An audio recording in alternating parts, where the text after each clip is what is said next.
Thank you for joining us. What time is it there? Tell us.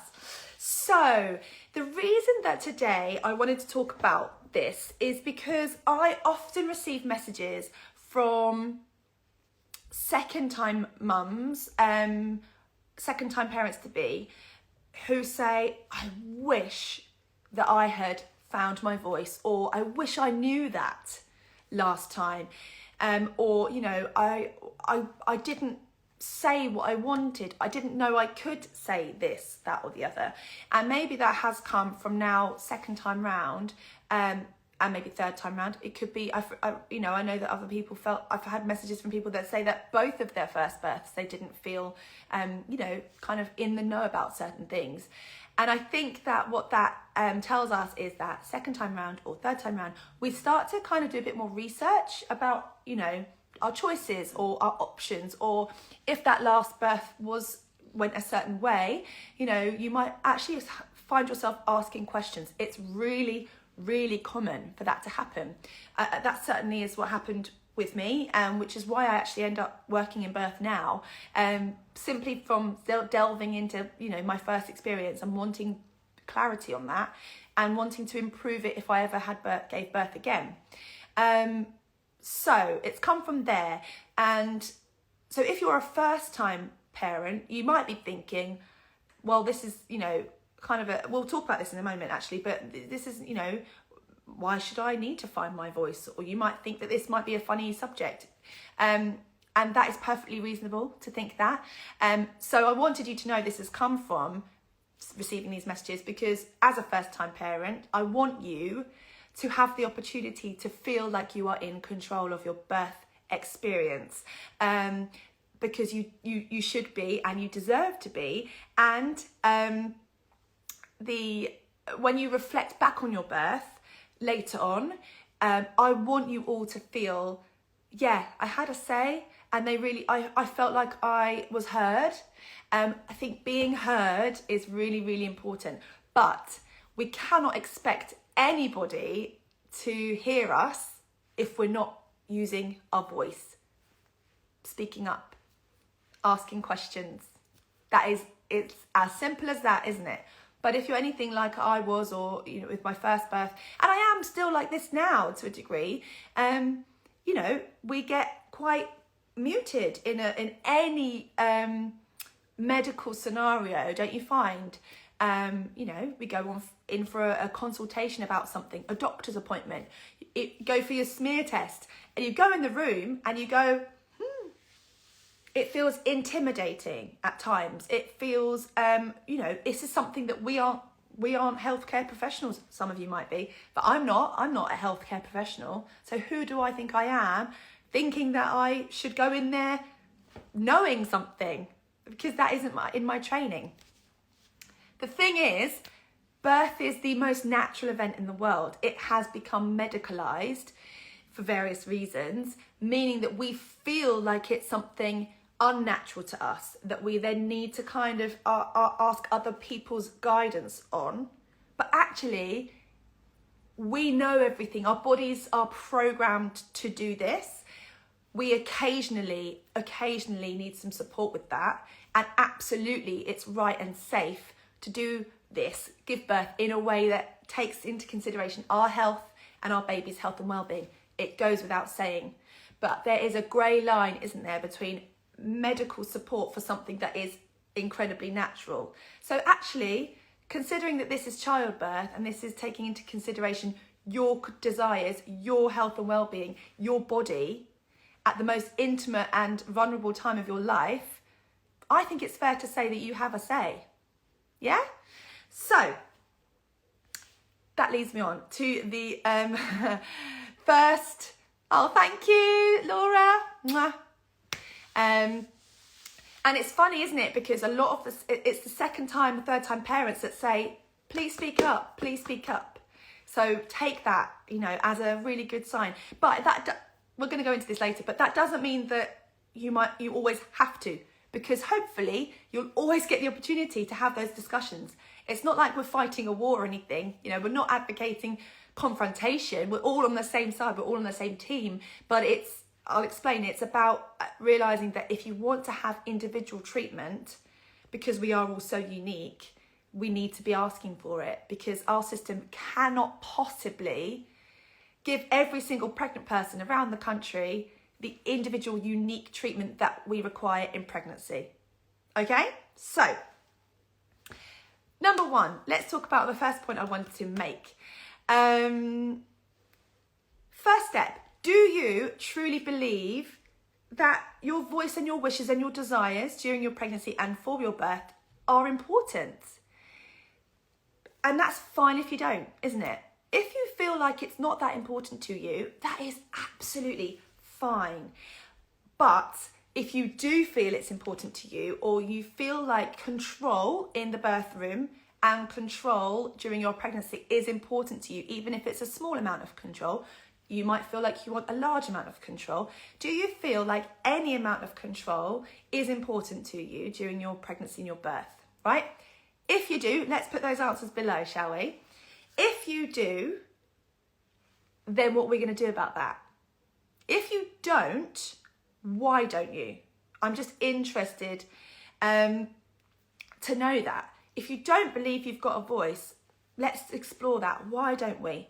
Because I feel like in most other areas of our lives, as you know, a lot of us as women, International Women's Day, by the way, happy International Women's Day, we are taking control, aren't we, in a lot of our areas. And let's imagine okay, I'm going to imagine a wedding day. We would expect to kind of have some control over our wedding day, wouldn't we? Yeah, because it's a big experience. It's a really big part of our lives, and it's a celebration. Yeah, so we'd expect to have some control, depending on our culture, of course. But I'm talking about, you know, here, talking about from my perspective as well, and talking about, you know, in 2021, what we expect nowadays, a lot of the time, is to have some control. Okay, so when we're talking about childbirth, do we think that we deserve to have an opinion and some thought to our birth experience? Because it's actually a far more transformational experience to you, and it's a far more important event in your life. It's one of the most important events of your whole life. Okay, so if we do think that our voice is important, then that's great if we do. And if we do, how can we then get comfortable with it? So I want us to talk a little bit about kind of the system that we're in here in the UK anyway, our maternity system. We cannot expect to have individual treatment the entire way through our pregnancy and birth. We are not set up yet to have one-to-one care. So the case loading, continuity of care, one-to-one care has been shown, it's evidence-based to show how impactful, positively impactful that is on birth outcomes, on how, maternal outcomes for women. It is so wonderful when a person has the opportunity to have a continual care person throughout their pregnancy and birth. This is also why doulas are evidence-based and wonderful supports, because a doula is somebody who is your continuity of care.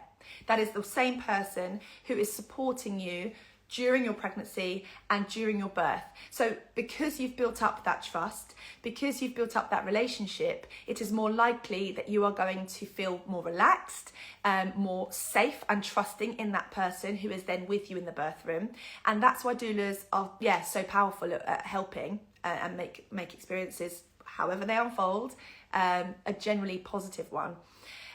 We don't have that here in the UK, and there are some hospitals, I believe Royal Surrey, and where I live, East Surrey is amazing as well at working towards continuity of care. Until we have that though, the only way that we can expect to get one-to-one care or any degree of continuity of care is if we ask questions about ourselves. We have to do it. So hospitals, maternity systems always will have protocols and guidelines in place to protect everybody, to ensure that there are safeguarding, policies in it there to ensure that everyone's getting the best care possible. But we are, talking about a general public, I guess, when we're talking about guidelines, and we are all of us watching this and me here are so incredibly unique. Our health, our pregnancy, our baby, our bodies are incredibly unique. So a general outlook on our care is not going to give us individual results. So let's think about things like a VBAC, vaginal birth after a cesarean, or a breech birth, or inductions, having a home birth if you are high risk. Okay, these are kind of generalized scenarios. Having a home birth and high risk feels like it's that doesn't go together, doesn't it? High risk home birth. But high risk is such a general term. It can cover such a magnitude of circumstances, of reasons as to why somebody might be high risk. That doesn't mean that there is just a cross next to certain birth choices because somebody is high risk. It doesn't. But we don't really know that because we hear high risk, it's general, so we feel or we see crosses. If we don't ask more questions about that, we might presume that we're going to fall into a bracket of high risk means this, and it doesn't always mean like that. Your healthcare professionals will tell you that themselves. It doesn't always mean black and white. It's a grey area at times. And if you want to know more about your choices, if you want to ask questions about whether a breech birth is for you or not, you aren't going to be given that easily because we haven't got the time, we haven't got the resources, okay? So if breech birth was something, for example, that is in your remit at the moment, I have got a great video with the lovely Laura at the Lemon-Tree Birth who had delivered her baby breech at home last year in the first lockdown, and we talked a lot about birth choices in that video. And that just, even if your baby isn't breech, but just to talk about choices and finding the right information, Laura is an amazing example of that, of just, actually, no, I want to know more, or actually, I think I want to give birth breech. Can someone please help me, support me with that? Who can I turn to for that? So if you want to ever watch that video back, it's a really good example of how you can feel inspired to find out more. So yeah, if we then understand how we just cannot get the individual care that we need in pregnancy and birth, we then understand that it's down to us as individuals to ask. So how can we get comfortable with that? I've written some things down, so I'm just keep looking down. Otherwise I go completely off on a tangent, as you probably know. We begin asking questions and getting comfortable with asking, with phrases, with questions, with asking for more information. We have to get comfortable with it. Now, this can feel unnerving to some. During COVID especially, I know a lot of us have had to go to hospital for things. I had to take my child to hospital a couple of times actually over the last year, and I haven't been able to take my husband with me. And sometimes that's been really awful. And if I were pregnant and trying to make decisions about my care, I'd find that really difficult. So if your birth partners or your doulas or your continuity of care person, care provider, so partners, husbands, wives, mothers, whoever it is that is with you through this, if they are not able to attend these appointments with you, then that's really unnerving, isn't it? We are doing this together as a team, and sometimes we need that other team member there to kind of keep us asking the right questions. And you get your appointment and you get that opportunity, and once you've said goodbye and you've closed the door and you've gone, you feel like, oh my God, I didn't get that answer. I didn't ask that question and I don't know that now. And then we kind of feel, oh, never mind, it doesn't matter. But it does matter. So we could write down in advance during pregnancy some phrases, some sentences, some questions that you can practice, voice them, learn them, speak about them around the house, and build up your confidence. It might sound a bit silly. I don't think it is. Affirmations for birth are really powerful. We read them around the house and we remember them, and they keep us going and they keep us really centered and grounded during birth. I love affirmations for birth. Didn't think so in the first birth. I used them for my second birth. They were amazing. And it's the same, I think, for things like this, finding your voice. What is the harm in writing down some really good questions and putting them up around the house so that you remember them? Write them on your phone. Write them down on a piece of paper before you go to your meetings. It's absolutely fine. And I'm sure that so many caregivers will want you to ask questions. They want you to. They can't read your mind. So questions such as, Please could you tell me where I could find some more information about that so that I can go and do some research at home? Yeah, simple question. Where could I find more information about the proposed induction for that reason? Where could I find more information about about my VBAC? Where could I find more information about high risk and pools, high BMI and pools? You know, these are all grey areas, but just asking, well, please could you tell me where I could find some more information about that? And, you know, absolutely ask for some studies or the evidence to back up that scenario. Ask for it, because if it's genuinely, you know, a concern, absolutely they'll have that there. But if it's a generic guideline, then let's look at you as an individual. So that leads me on to the next question. Is this decision or recommendation taking into consideration my individual health today, how I am, me and my baby, you know, my blood pressure, my BMI, my circumstances, my background? That is a great question to ask to get a really, really unique answer for your health and have a look at you as a person. Another question, what are my alternative options, please? I'd love to know them so that I can go home and discuss them with my partner. Now, I'm going to, in a minute, share some other resources where you can get a good idea of this, but a few statements like this are really, really empowering, I think. When you know that you can ask questions and you have some control over them, I think that they prep you with kind of little tools to go into a consultation or an appointment with. So yeah, write them down, say them out loud, practice them, build up your confidence with them. As I said earlier, we're not talking about a battle here, we're talking about teamwork. So questions such as, please could you help me find some answers to that so I can understand that fully? Okay. I don't really like confrontation of any sort. I hate it. Actually, it makes me feel icky and uncomfortable. So I think for me, practicing things in advance is really powerful, but you may actually feel already, I don't need it. I know the questions to ask, and that is really, really great.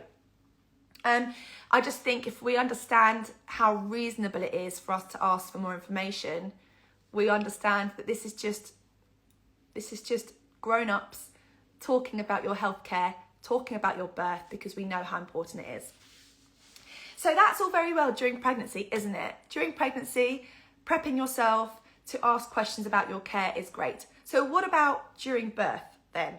Because during birth, let's imagine that you are labouring away, everything is happening, your hormones are flowing, and if you've watched any videos of mine before, you'll know that I'm hoping you are all completely zoned in, probably quite silent, probably not responding to questions because you are absolutely labouring. So then what happens? Because actually finding your voice right then is going to bring you out of your lovely calm state that we want you to stay in.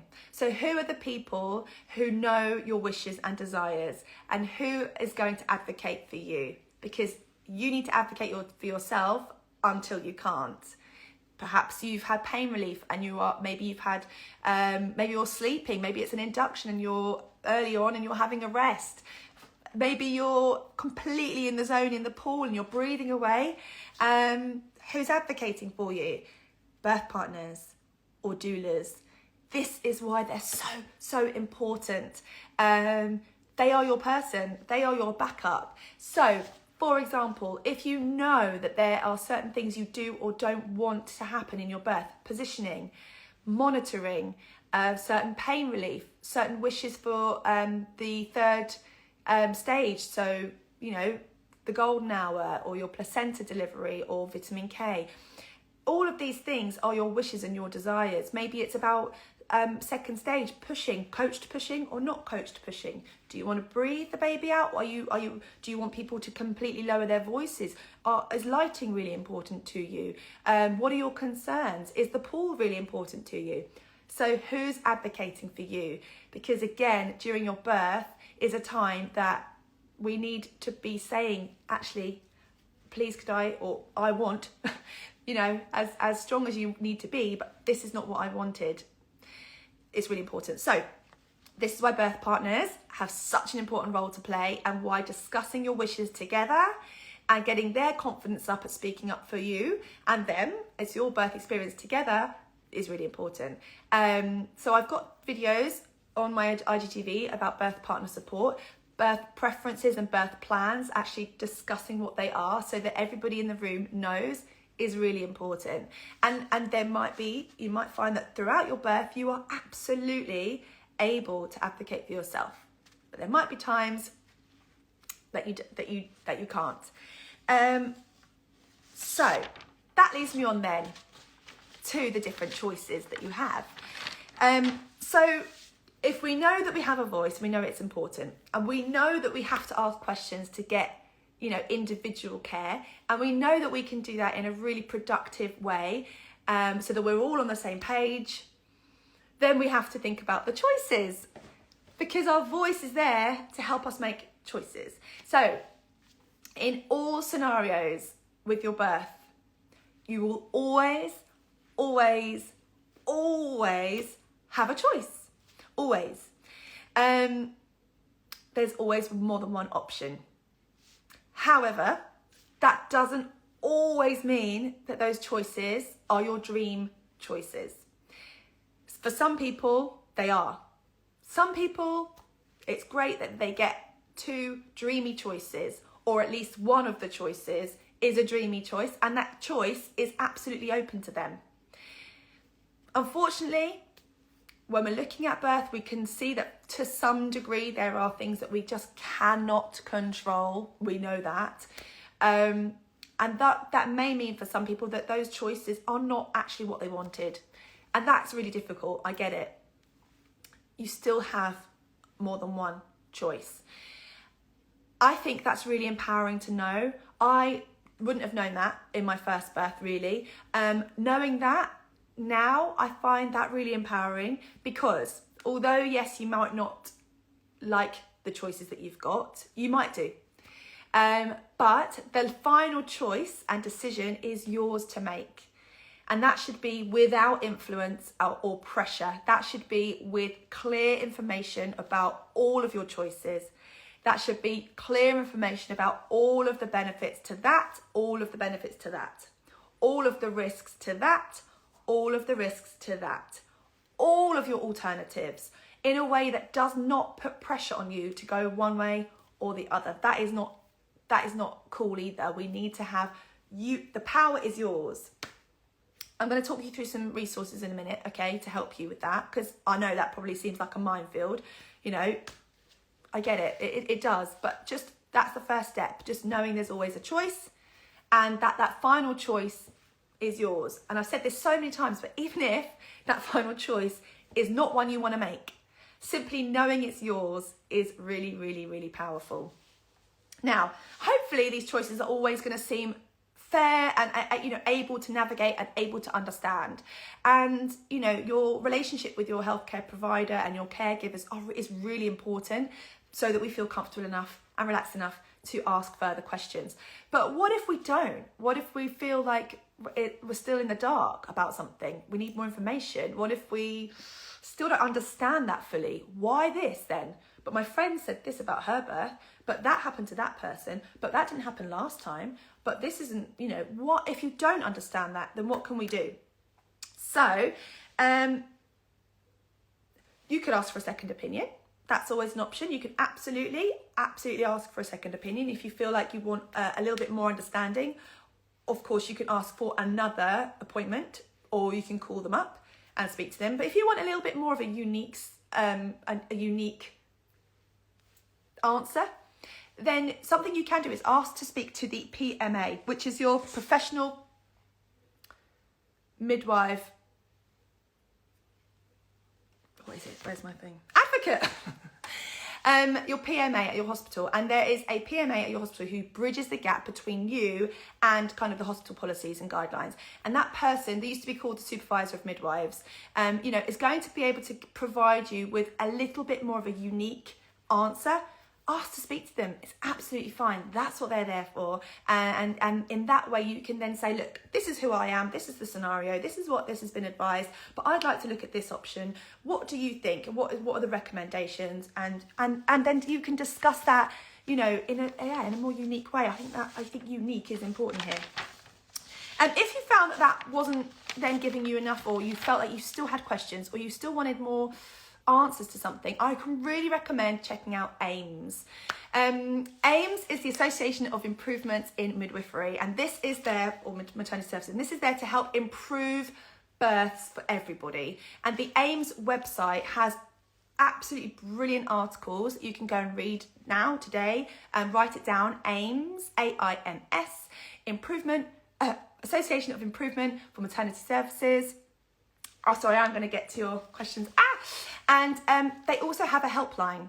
So you can email or you can call them, and you can speak about your personal circumstances, and they're going to be able to give you, you know, advice and help and support away from the ties of hospital guidelines. They're able to give you something that's unique to you and discuss that with you, and they are there to improve birth outcomes. So on that website you're going to find brilliant ways. I was looking at an article yesterday about actually making choices, and you know, it discusses all the things that you've got the absolute right to do. It also discusses things that just aren't going to be possible to do.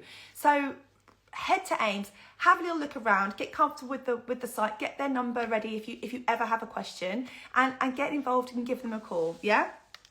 And the other thing I was going to talk to you about are some books that I've got as well that I was going to share with you, because I love books. I love birthing books, and there are always going to be books for nearly every single decision or choice that you have in birth. There's a book for, and the book list I'm going to give you today is just a few that I'm going to suggest, and they're nearly all the same, all the Pinter and Martin books, because I just love them. I think they're brilliant. But if you've got quite a unique situation, circumstance, health condition, or a reason as to why you want to know more, there will likely be a book or a resource that I might be able to signpost you to, for you to do a little bit more digging. But often if things are, you know, quite complex or quite a deep situation, you can feel like maybe quite isolated, that you don't know who else to ask, or there's nobody else in you know, who could help you with that. And there absolutely is and will be. I think it's just about how to access that help. So feel free to get in touch with me, but also check out the AIMS website, and I'd be always more than happy to signpost you to somewhere that I feel might be able to give you some real good advice and guidance. And you know what? I feel like Facebook probably has a support group for everything. It's amazing what you can find in terms of, support groups and forums and things like that, full of other people in the same situation as you. So if you want more answers, keep digging. Oh, thank you. I'm just seeing some suggestions. So here are some books that I think are going to really give you some encouragement and confidence. Now, Give Birth Like a Feminist. I really love this book. Millie Hill.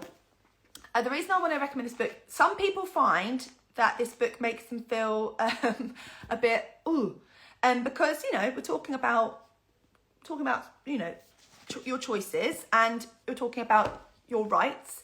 But if you want to just have a look into it and to kind of building up your confidence, then I think this is a good book for it, because it kind of makes you ask questions. I really like it. Give Birth Like a Feminist by Millie Hill.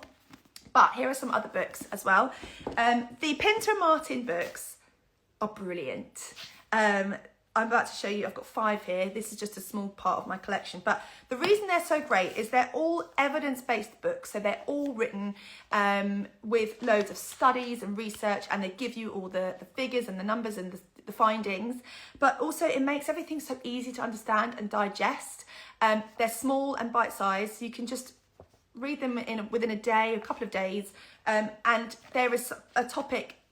There are so many different topics that are covered, and it's likely that you will find lots of useful, valid, really, really important information in these books. So I love Why Home Birth Matters. So if you're considering a home birth, or you'd like to know more about your options and your choices and the benefits of a home birth, and of course risks involved as well, then Why Home Birth Matters. I love this book, and I was delighted that I found this the other day, because I thought I'd lent it to a friend and didn't know which one, but I found it and I love it.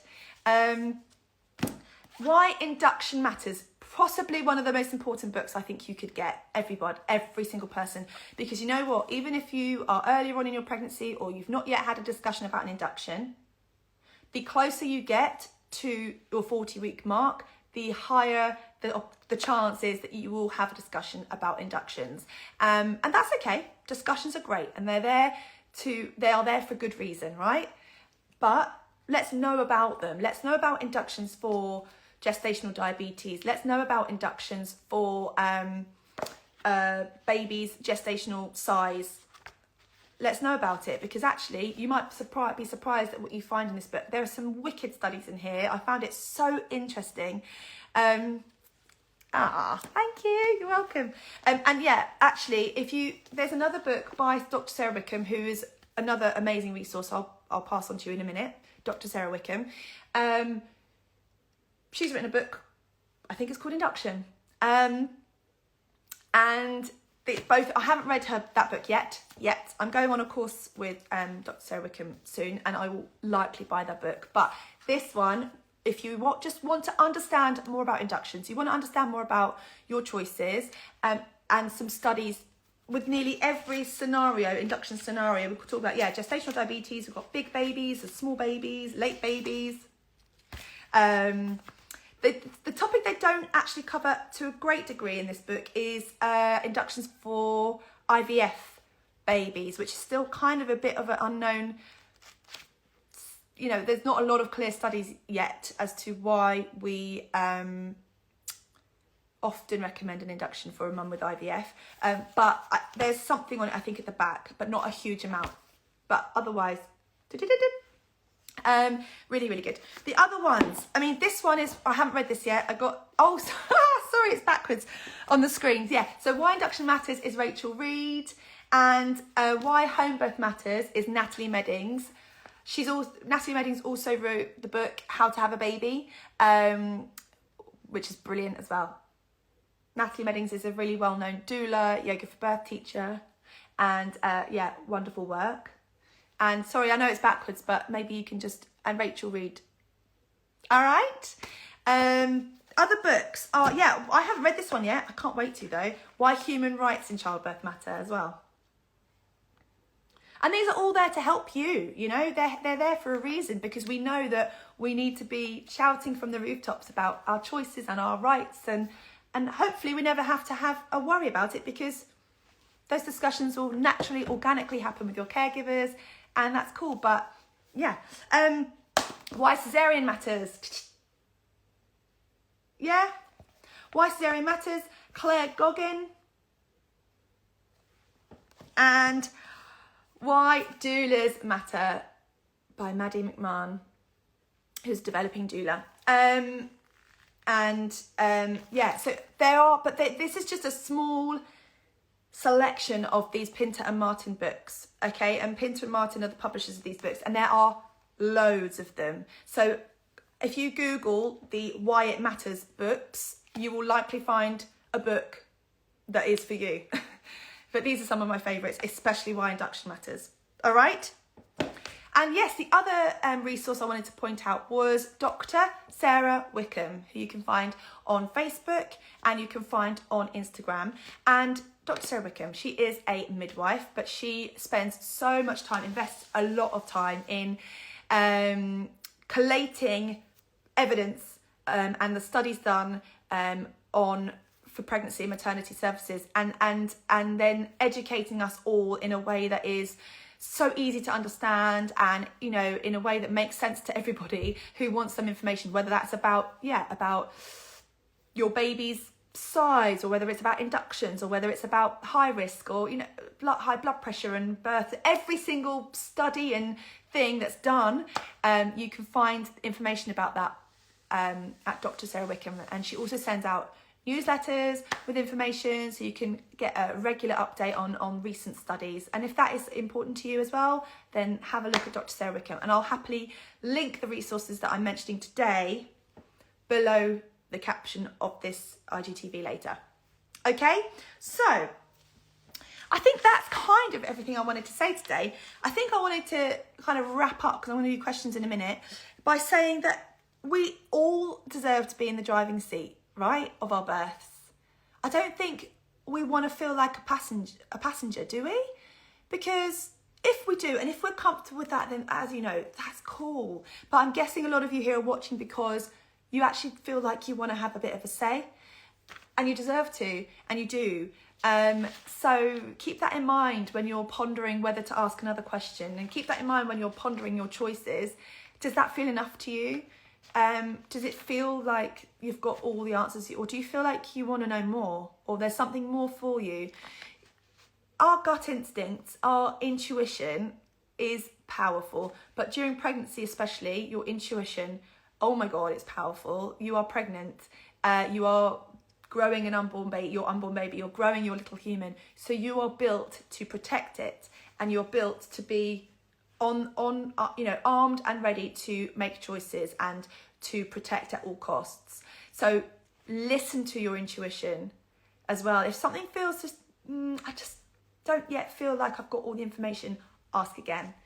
And then when you have all the information, that is the only way you can ever make an informed choice, when you've got everything. And as I said earlier, it doesn't mean it's always going to be what you want. Hopefully there will be something in that you get that you want. But sometimes no, sometimes it can be out of our control, and that can feel annoying. But claiming a little bit of control over that final choice is really, really important. Okay, so there we go. There is today's chat. Voices and choices. I hope that you found that useful, guys. And yeah, let me know how you feel listening to it. Does it make you feel uncomfortable? Sort of like, oh, I don't really feel like I can do that though, because it's not really my place. And, you know, I understand that as well. Do you feel like that? Or, you know, let me know your thoughts. I'd be really interested to know. I'll go back and answer some questions if they've come in. And I really appreciate you joining me this morning. Thanks so much, Lucy. Very empowering. I bet you've had an emotional morning with your children going back to school, so I appreciate it. P.S. Wish you were my doula. Oh, thank you. I wish I was your doula. I wish I was everyone's doula. Yeah, high emotions. Last night I felt really emotional.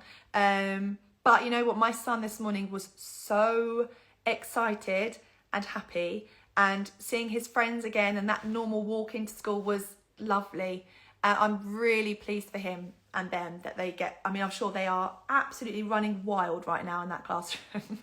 But yeah, I will miss him being around me the entire time, and it drives me mad as well. Thank you. I love these live chats. You're so welcome. It really makes me consider that if I was a paid transaction like a wedding, I wouldn't accept so much without speaking up.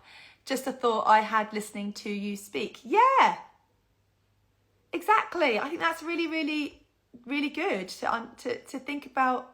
Also, this is an event of your life. It's a really important event, isn't it? Like all events, we plan a birthday party, we plan a wedding, we will plan a holiday. And within those plans are choices that you make to make that your event. That's your event.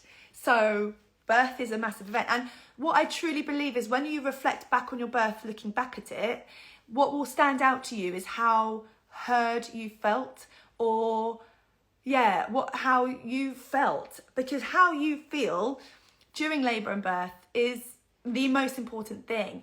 You know, I've said this a million times, but a positive birth isn't actually about the vaginal birth with no pain relief and in the water with beautiful songs in the background. That's fantastic, amazing, fantastic. But that doesn't equal a positive birth if that person felt like that wasn't at all what they wanted. You imagine if actually you didn't actually want to be in the water or with those songs on in the background. You know, it's about what you want and how you felt. So this is why all births, vaginal, abdominal, induction, pain relief, no pain relief, free birth, home birth, all of it is about, yeah, of course, the health and well-being of you and your baby. But isn't that the minimum that we want? You know, we want to also have a positive transition into motherhood and into the rest of our lives, and to look back on that event with nice feeling. It doesn't always have to be incredible. It doesn't always have to be mind-blowing. But I don't want it to be traumatic. I don't want it to be upsetting. I don't want anyone to feel like that. It's childbirth, and as long as we can feel like, yeah, I feel like I was really listened to, that is what I want. Yeah, cool.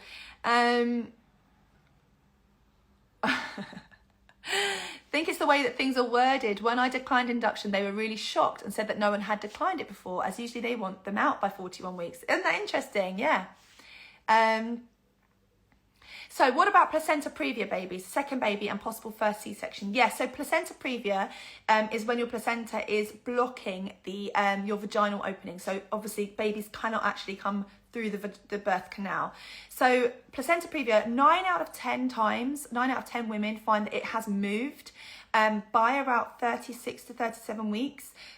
So bear that in mind. But, you know, with those, yeah, this is a prime example of a choice not wanting to possibly be in that scenario, you know, because it's something that you've got no control over. So in that scenario, it is likely that a C-section will be recommended, because that is for the safety of you and your baby. I know that that might not, if you didn't want to have a C-section birth, then that will not feel comfortable right now. And I absolutely get that. What we can do is think about the way that we can control that C-section birth. If that is, you know, because as I said, so many of people with placenta previa that it moves. But if that is the right option and the safest one, then please look back on my video with lovely midwife Pip, who talked about C-section births, and doula Gemma from Stilettos and Strollers and Stilettos to Strollers, sorry, to talk about all the ways that you can really make that C-section birth your own, using music and lighting, and perhaps asking for a gentle C-section birth. If you've ever watched gentle C-section births, they are incredible. Lowering the sheets down so that you can be more involved. There are lots of things, vaginal seeding, removing anything from your chest to have instant skin to skin. They might seem at the moment, you know, they're not going to compensate for the birth that you perhaps were hoping for, but they are something that you have control and say over. And please do look back on those videos on my IGTV, and I'm sending you lots of love, because if it's something you just didn't want, then I really feel for you. Give yourself like time and compassion to just sit with that feeling for a bit as well, okay? I declined, and consultant was fine with it and said they were happy and would just regularly monitor. Perfect. Yeah, in replacement of an induction, you could always ask for continual monitoring. So going back for regular monitoring just to check on you and your baby. And that is something we don't often know, but it's a really great alternative. And obviously non-medical. So it's just something that you're checking on your baby and, you know, waiting for labour to happen when it's ready to. What is the birth position for someone with a tilted uterus? Great question. There are lots of different positions to try with a tilted uterus. I mean, I would need to know more about you and your uterus. But speak to if you've had scans to show the positioning of your uterus, then speak to your healthcare provider about it. But gravity is still going to really, really help you. Being upright is just brilliant. Thank you, love these live chats. Thank you, you're very welcome. Sorry, I'm just looking back to see if there are any questions. See, you're all discussing together, which is lovely.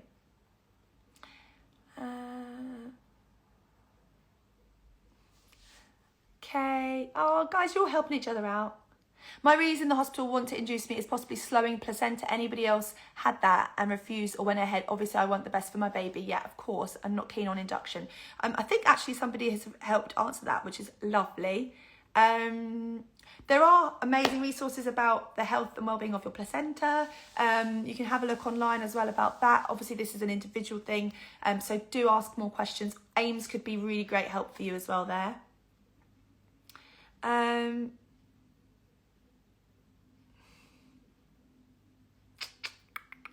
Right, I think you're all just discussing together, which I love. 41 plus 2 and 42 plus 1 and 42 plus 2 with both babies at home. I declined induction with both. It was tough as the hospitals were keen to have me in, but I stuck to my guns. I had amazing births. That's so lovely to hear, Eliza. Oh, the AIMS book, Your Rights in Pregnancy and Birth, is a good one to... Oh, it used to be called Am I Allowed? Great, great. We don't like that word here, do we? Oh. I had home births with both of my overdue babies, day 15 and 16 overdue, and they thought I had meconium with one of them. Yeah.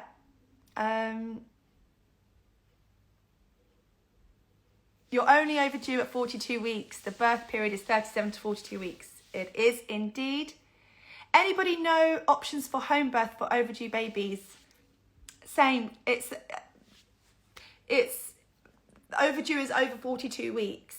So, and many, I think it's like 90% of babies are born by 42 weeks.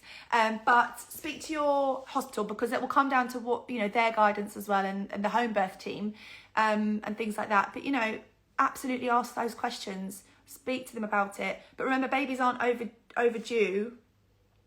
That's 37 to 42 weeks. But yeah, speak to them about it. Give them a call or speak about it at your next appointment and ask them what the situation is if you were to go over 42 weeks. Recommend the pain relief one and the birth plan to hear. Oh, that was my videos, wasn't it? Yeah. So yeah, right. I'm just waffling, sorry. So most topics by now, so I've been doing flow downs for almost a year now. Most topics I've spoken about to some degree in all of my previous videos. So if you head to my IGTV, which you won't be able to see unless you've got updated software on your phone, because a lot of people message and say, I can't see a video on your feed. You need to have the updated software for Instagram. But there are so many videos in there. There are birth preferences and birth plans, pain relief, inductions, home births, hospital births, abdominal births, birth partner talks, doula talks. There's loads now. There's a real good library in their videos. So please do feel free to dip in and out of some of my other videos. They're all long because I talk a lot, but hopefully they're all really informative as well.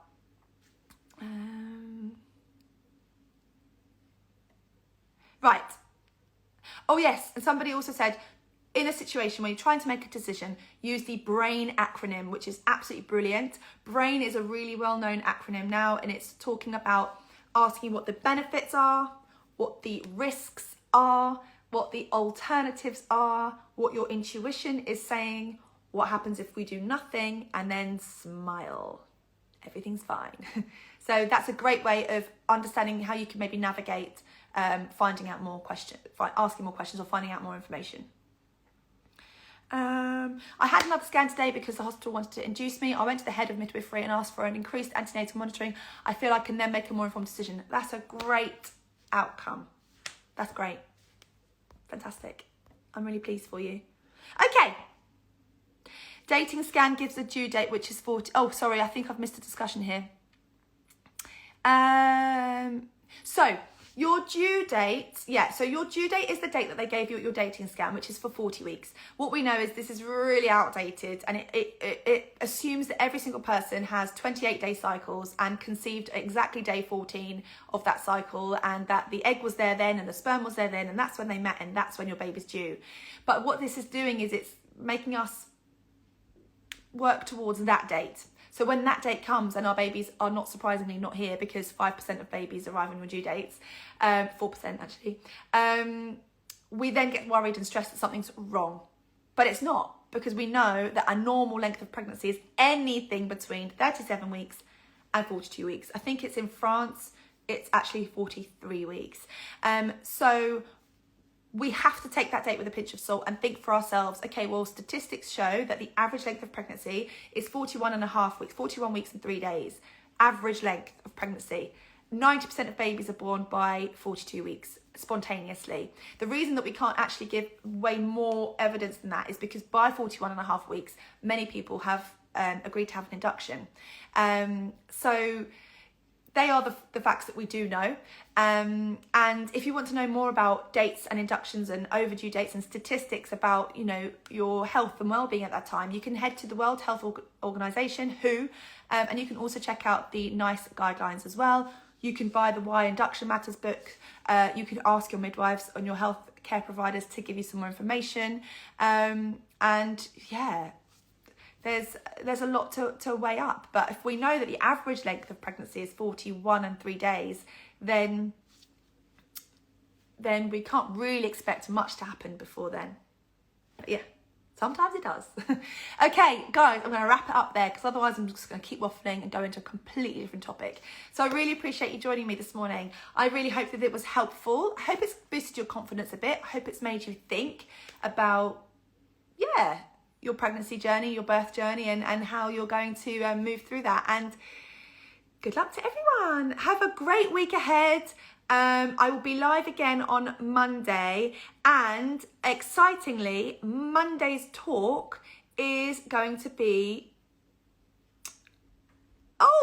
I've got 2 talks. I've got one on the 8th and one on the 15th, and I don't know which one's which, but I think next week, one on the 15th, and I'm sure it's about VBACs. Yes, VBACs. I've also got a talk coming up about homeopathy during your pregnancy and birth as well. So, but next week, I'm absolutely certain, is our talk about VBACs with a midwife, Angie, the eco midwife. So we're going to be having a really, really great chat next week about that. So thank you so much to everybody. I really appreciate you being here. Definitely like and comment on this video when it's saved to my IGTV. Let other people know that it's here if they need it and want it. Have a great week, everyone. And I will look forward to seeing you all on Monday next week. That's okay. Thanks, Danielle. Thank you. Thank you. Sean? Yes, I'm trying to read everyone's name. Sean. Zen with Shan. Yay. Everyone, thank you. Thanks, Lydia. I can't wait for VBAC and the homeopathy talks. Yeah, I know. They're going to be really, really good. So, yeah, the next 2 Mondays are joint talks with other people. Next week's is VBAC. The week after is homeopathy, which will be really cool. They're both going to be amazing. Right. Bye. I'm going to go. See you all soon. Have a good week. Mwah.